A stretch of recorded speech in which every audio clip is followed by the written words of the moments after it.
Hello, Thank everyone. My name is Valentina. I am from Mind Your Mind, and I'm joining you here today with Armand King, and he is joining us with Walk With Me Impact, all the way from California. So I'd like to give you a chance to introduce yourself as well. Well, thank you first and foremost for sharing your platform with me and giving me another avenue to express some crucial information Mm. that we'll get into. But my name is Armand King.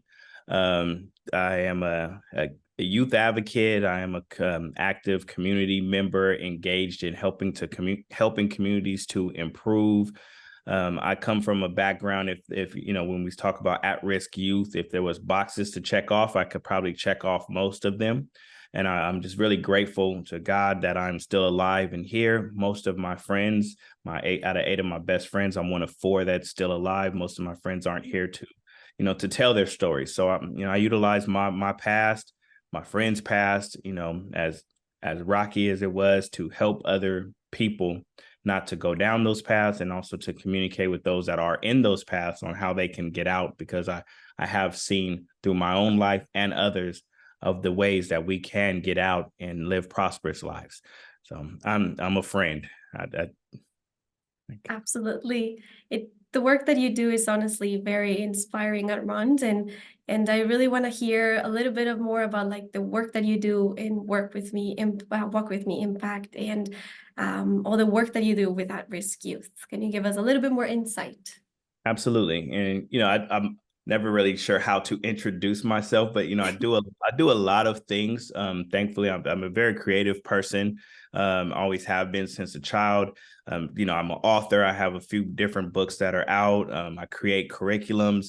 I'm an artist. These many different things. That I've been gifted with. Walk With Me Impact is a curriculum that was created based off the past 12 years of my life, where I was working in the nonprofit sector, created a nonprofit in 2010 that was aimed at helping at-risk youth, adults, just people in impoverished communities.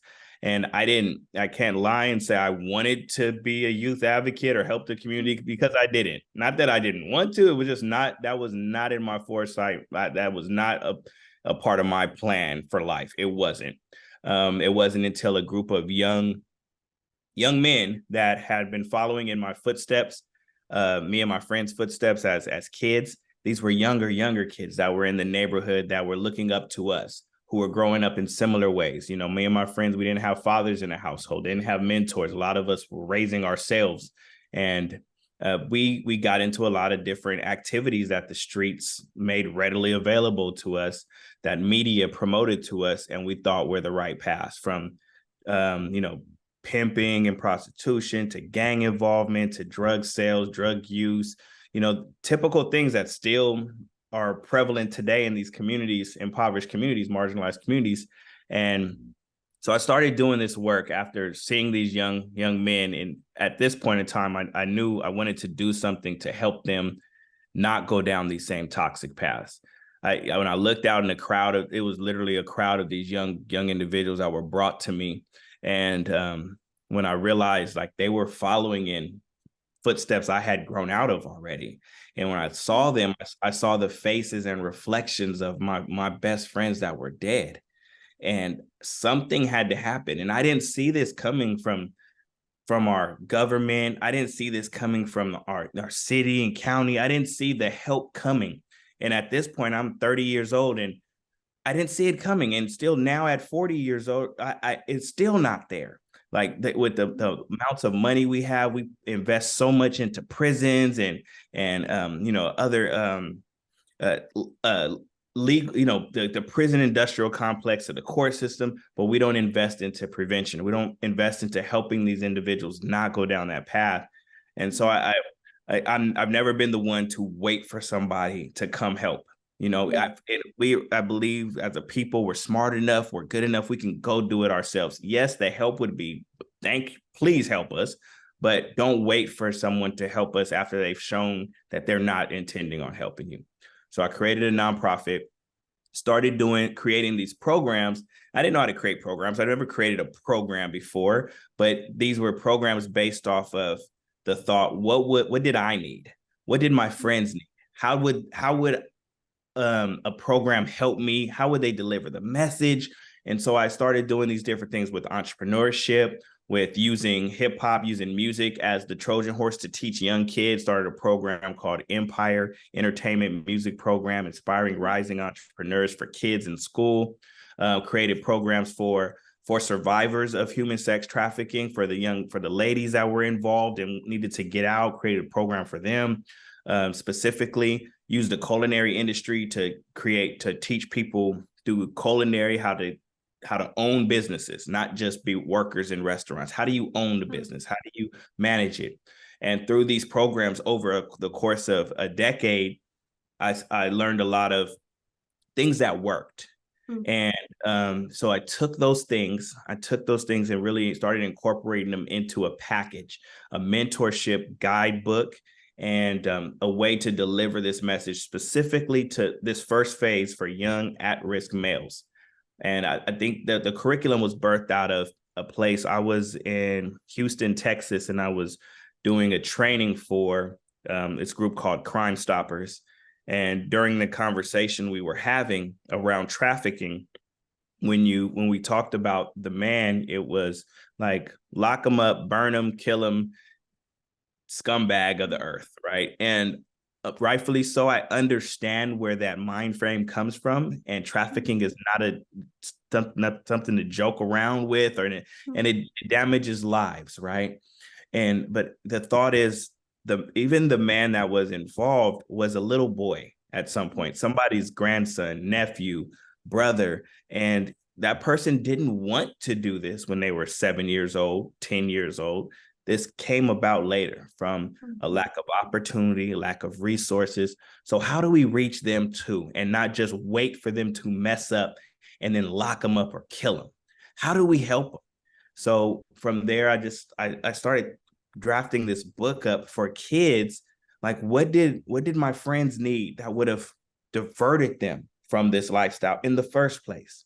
Working with young people and adults, it's a lot harder to help someone who's already been traumatized, that's already been down the wrong path. Yes, help them, but it's a lot harder. And how do we help people to never go through this trauma, never go through these things? So I really wanted to refocus my attention into prevention.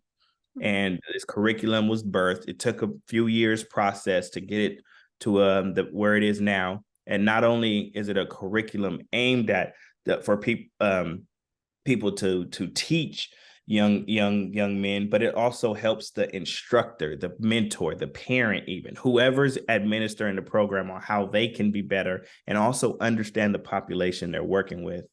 So yeah, I hope I answered your question, but that is where this came from in a nutshell. Absolutely. I think you gave us an incredible kind of I'd say summary, because it looks like you've done such incredible work. You gave us a little glimpse of everything, and it's just truly impactful. I got lost in your words. You're a very amazing speaker, and how you talk is very passionately about everything that you do, and how you got to kind of learn how to get and build this incredible organization and all the impactful work that you've been doing. And I noticed, looking through all the work that you do, that you center a lot about the importance of lived experience and mentorship. And kind of in your own words, what do you think this is bringing benefits to supporting youth at risk, and why is it important to empower and center the voices of those with lived experiences? Yeah, I think it's extremely important. Where we're at as a society, as a world, there's not enough people. And shout out to the people that are, regardless of lived experience or not, that are taking from their time and their heart and helping people. There's not a bunch of us out there, but the ones that do it and take that time, salute to you. Thank you. It is so needed. So I don't want anybody to not do the work because they don't come from lived experience. But I do also understand the value of lived experience and how much I believe it's a little bit more impactful and directed towards, once again, I always look at what did I need? What would my friends need? And as a youth and just a person, you're going to connect with somebody who's actually been where you've been.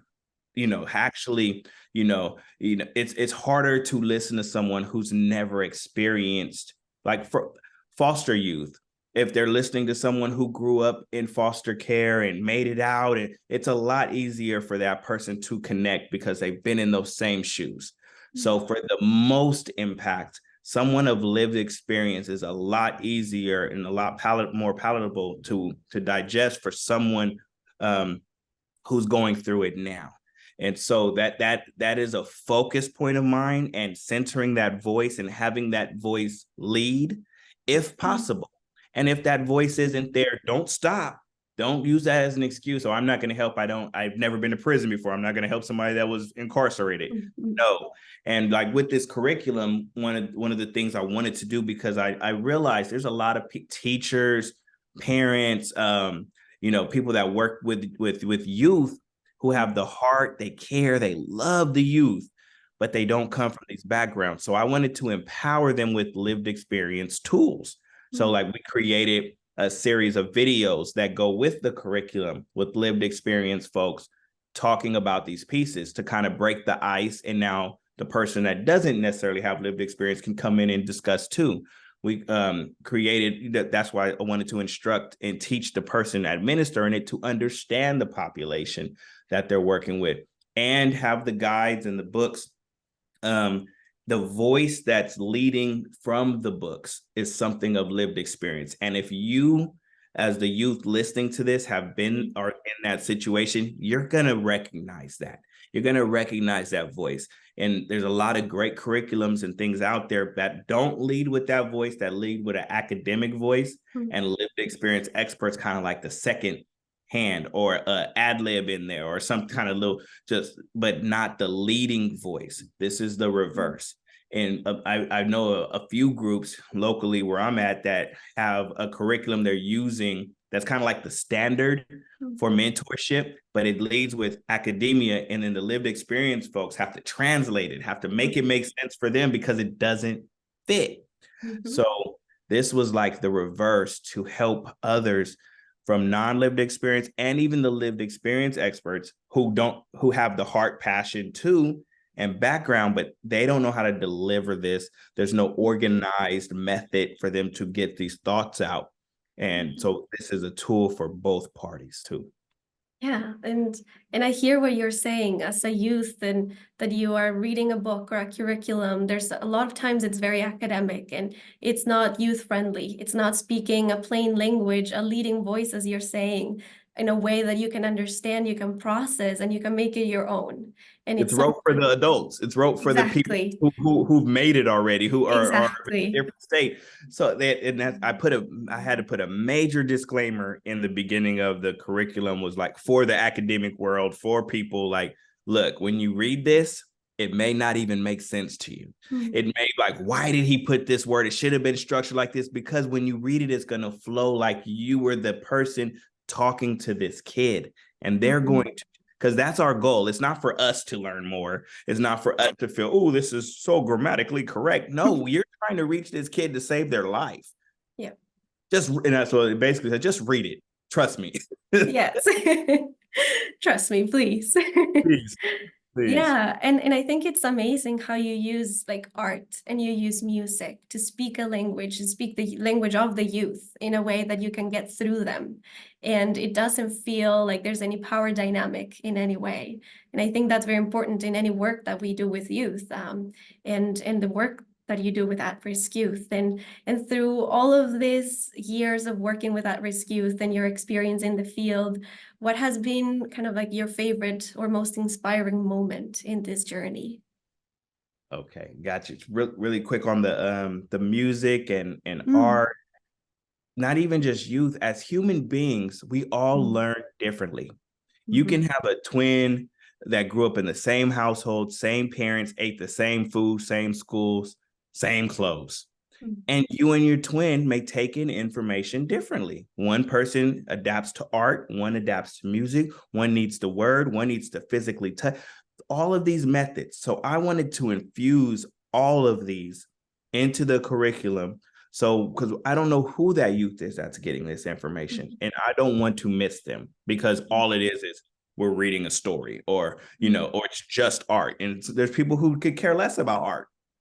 There's people, kid like I don't relate. So we didn't want to miss things. So that's there. And as far as like most inspirational through the work, I would say two things. As far as a movement and an event, for several years, I ran this event called the San Diego Youth Hip Hop Leadership Summit, where we would use, I would bring all the local rappers I could reach, bring them to a university. We'd bring hundreds of kids, most of which that were either on probation, foster youth, or some kind of way connected to a mentoring group. We'd bring them there for this event competition where we'd break them up into different groups, not the group they came with, teaching them to work with other youth. And everyone had an hour at one point of the event to write lyrics with coaches, with rap mentors, to have them write lyrics to the same instrumental playing throughout the university they would hear. And then they had to perform it totally off. Everyone had to be involved. You didn't have to rap. You could dance. We've had people cartwheel during the competition. Whatever your thing is, you had to be involved. You could just be snapping your fingers. But we'd have a competition with prizes, different prize levels. We'd have a panel of like radio DJs, just different people would be at the panels, purposely saying positive messaging, using music as the Trojan horse in hip hop to get this to the kids. We bring other youth groups from throughout the city that would come, and it'd be like a youth mixer, because a lot of youth, I know from myself growing up, I didn't know who to go to for help. I didn't even know I needed help. So we bring them to the kids so they get to do that. They're at a university that's close to all the neighborhoods of nice San Diego State University. And we take them on a tour of the university, leading them to the event with a youth that goes to the school that's talking to them about the school on their way there, just planting seeds. Mm-hmm. So I'll segue in from that event to another just really inspirational thing that stands out in my mind is some of the youth that have went to that event years ago, 6-7 years ago, that are still with me today, that have been impacted. So being able to be in this for this long, you can't really see immediate impact a lot. Sometimes you can, but you don't, as a mentor, as someone working with youth, you don't know. Did my words, did my actions, this program, did it really help this kid? Sometimes the seeds you plant you don't see sprouted for another 20 years. You may never even see this kid again. And one day they wake up. They might have gone through prison. They might have went through all kind of bad stuff too before that. Boop. And it's something that you did, Valentina. It's something that somebody did that came, that mentor did. So you may or may not see it. But so there's been dozens of situations where those kids I've been with from 12 years old, now 21, and I'm seeing them. One kid that came to the Youth Hip Hop Summit many years ago, first time I ever met him, won the competition. He's one of my youth advisors now with Walk With Me Impact. Great guy. He's currently working on he has a little daughter, and he messaged me, he wants to work on a kid's book, and he has these characters, so he's now carrying on the torch. So extremely inspirational, seeing the work, seeing the fruits of your the seeds you planted actually bear fruit. Wow, that's beautiful. That's beautiful. And yeah, and kind of seeing like that you're planting the seed, and later on the youth that you supported have now become even youth advocates and are supporting other youth, and it's a snowball effect, truly. And for those that are listening, what does activism look like, and how can people support your mission and vision maybe in their own communities and take that initiative? So, I've been called an activist many times. I'm more, not that it's a difference, but I like to be an activator. I like to ignite things in people and activate them. Find one of the blessings I believe I've been given is seeing talents and good things within people that they may not see in themselves, and spark that inspiration in them to activate them. So as far as being activator, activist, the key word there is active. Do something. And whatever level of that is, you don't have to be the CEO of a nonprofit. You don't have to start a major group. You can, but you can also help the kid who's next door to you. Don't overlook your own kids. Don't overlook the people in your immediate circumference that you could inspire, that you can help. If you want to do something, start there. Where can go volunteer somewhere? There's so many opportunities, and don't think that you're less important than someone who's running a major organization. We're all over the place. We're getting a bunch of donations. Cool. Just do something. That light that you're activating and you're being active helping could be that person that changes the world. So don't hold back. And and this, I don't have a nonprofit, or I'm no. I use the analogy of the football team, and I ask people, what do you think what is the most important position on a football team? And somebody like quarterback or this person, why receiver. I'm like, every position, even the water boy. If the team didn't have water, what would they do? They'd be dehydrated. If the cheerleaders weren't there motivating, we lived through COVID, the pandemic, and there was no audience. That was detrimental. Just having people in your background applauding you, cheering you on, valuable. The owner of the team, they don't play football, but they get the finances to make sure you're going. The coach, some coaches have never played the game in their life, but they know how to call plays. So no matter what your position is, you may not be directly boots on the ground helping this youth, but you can type really well. You're a great writer. You're a great podcaster to help get the information out. Every single position. Don't overlook where's your talent and apply your talent. Graphic designer, people need that. Fun developer. Every position is needed. So without a team, you cannot do. The bigger your team, the better your help, the more you can help others. So play your role, play your position. Wow, that's lovely. I like that. An activator. You're like activating that change, that positive change. And any initiative really is so important. And I also wanted to like touch on how like a lot of the challenges and the complexities that you kind of cover on your curriculums also talk how they disproportionately affect BIPOC youth. And I kind of wanted to like touch base on a little bit more about that and how can we better support youth and to create that positive change, or what needs to change in order to kind of like support them even more. Right. So absolutely. And so if we had it was levels. If you look at every category, BIPOC youth are like at the bottom, from health to behavioral health, mental health, poverty lines, it's there. So, and I come from that. So that definitely is something really, really close to home with me. And so that, of course, is where that's where my expertise is. So I concentrate there. And how we can, as a people, help is recognizing that. And yes, everybody needs help. I don't care how rich you are, how poor you are. We all need help in some way, especially with mental health being as severe as it is across the board. And you don't necessarily have to, okay, well, they're at the bottom, I'm going to go help them only. If that's, follow your heart. Like I'm really back on follow your heart. And wherever you're guided to help, get active. Back again, whatever level that is, to the previous question, wherever your expertise is, wherever your blessing is, do that and do it to the maximum, and don't be selfish. We need each other. Yeah.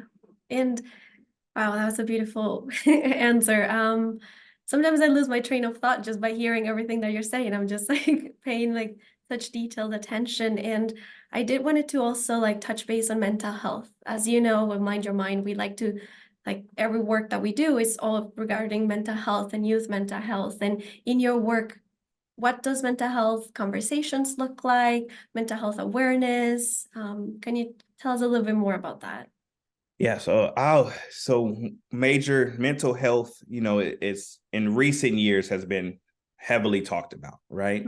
And so with me at first, I'm like, especially from communities where I'm from, you don't get therapy. You don't even think about these things. You don't think you have a mental health problem. Even myself, it wasn't until quarantine, the pandemic, where I was like, whoa, maybe I have issues too. And I do. There was unaddressed things that many. And I think like for myself, I've been losing friends to murder since 12 years old, consistently.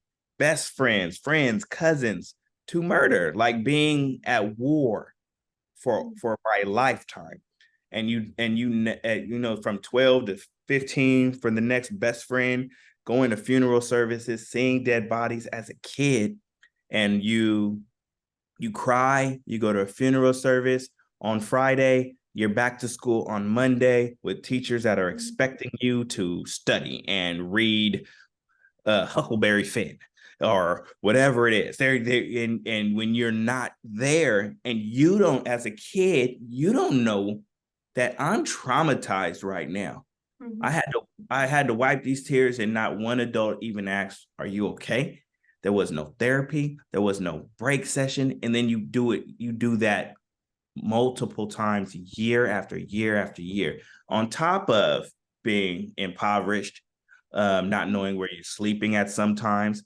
Not to add in, if you're a foster kid and you already mentally don't feel like anyone loves you, abandoned, um, all these traumas, add them on, and a kid grows up with this from little, and that is a mental health crisis waiting to explode at some point. And a lot of people explode, and you don't know why you exploded. And at this point now, you're 18, 19, 20 with the criminal history, and they're not giving you that break. Oh, you've been traumatized since you're a kid, let's not punish you for what you just did. No, people are traumatized. And so mental health, addressing that, and I'm glad we are as a society more now, but it is critical. And looking at especially kids that are going, there's what I grew up with is still happening today. So now looking at it differently and helping this kid, maybe this kid isn't studying in school or concentrating because they didn't eat last night, like actually paying attention to these things, and the connection of mental health and the lack of nutrients in a lot of these communities like the one I grew up in. It's a food desert. From 10 years old on, a lot of the groceries I was getting was from a liquor store. I'm eating sweets, and like this is a direct connection to your brain and your mental health, and now your behavior.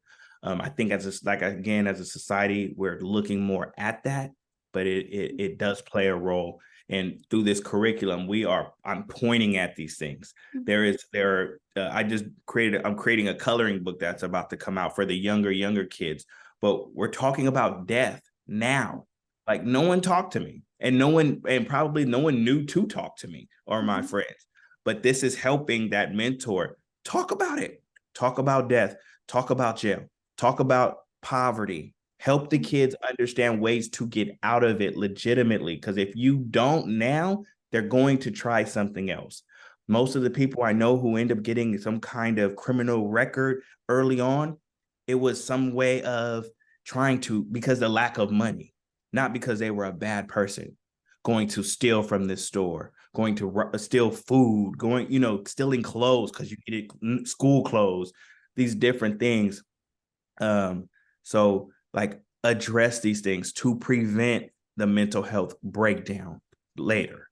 So that is all infused into this curriculum, and helping people to have these conversations that are needed and missing, including parents. This is for parents too, because they're in the day-to-day struggle, going to work, taking care of their kids financially, maybe keeping a roof over their head, and don't have time to even, some of these kids are in school more than they're with their parents. By the time the parent comes home from school, you may have 2 hours, 3 hours, now time to go to sleep. And, so helping the parent to have these conversations in the home.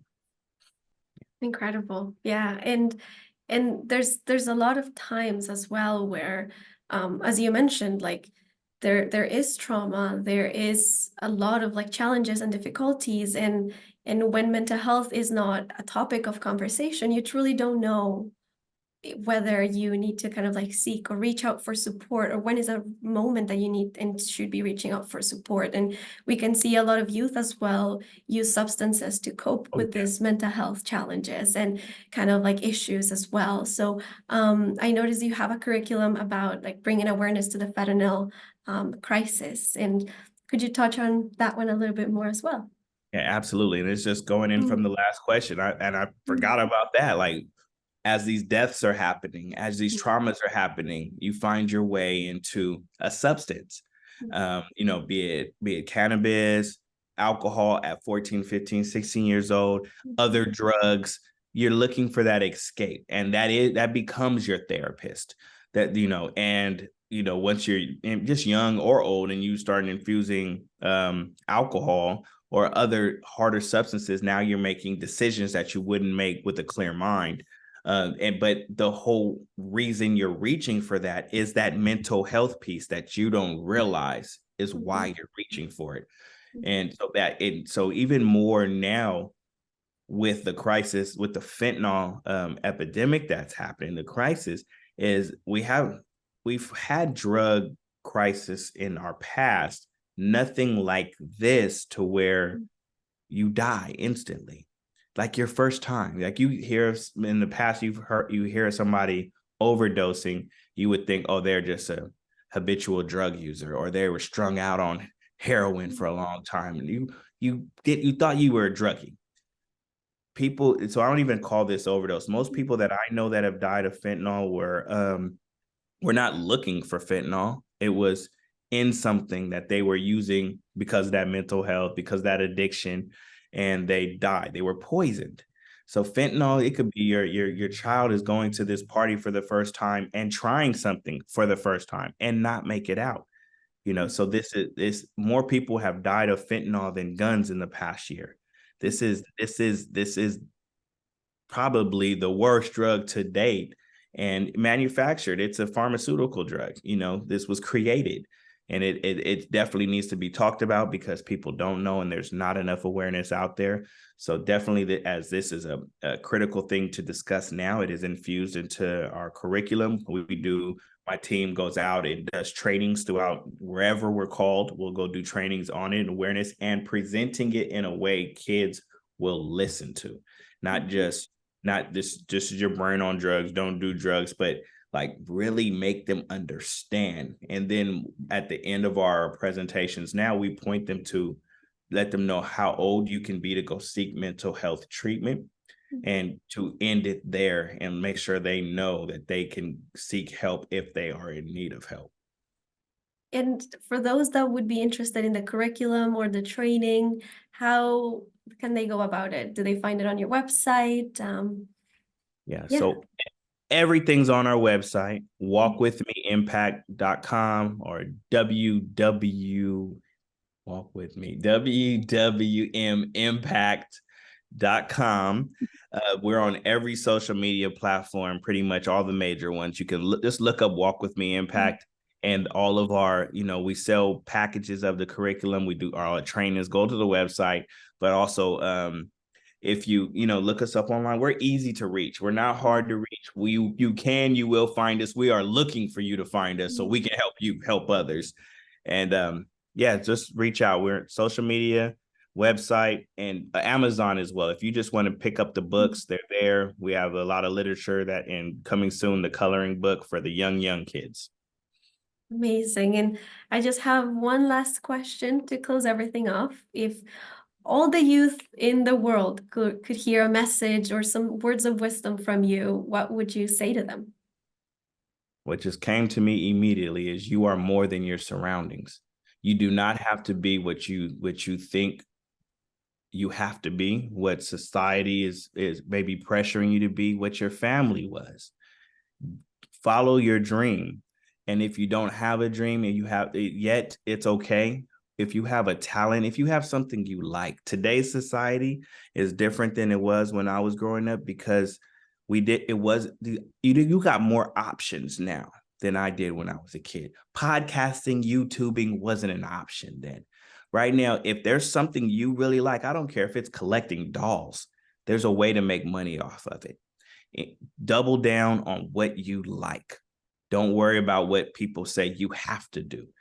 You know, I used to play video games all the time. You couldn't make a career of it. You can now. There's 14-year-olds making millions off of streaming, Mhm. off of video games. Do what you like, focus on that, block out any negative voices, and move forward. Trust me, and just stay away from illegal things, because that one stumble is going to set you back 10 years. Keep focused. It's okay.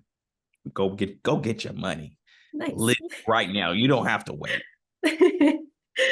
Beautifully said, Armand. Thank you so much for your time today and for sharing everything that you did today. And we are very honored and for like you taking this time to sit down with us and thank you again. Yeah, Um, absolutely. Just please share everything with me that you put out, and let's spread the word. I appreciate you letting me be a part of your platform. Mind your mind.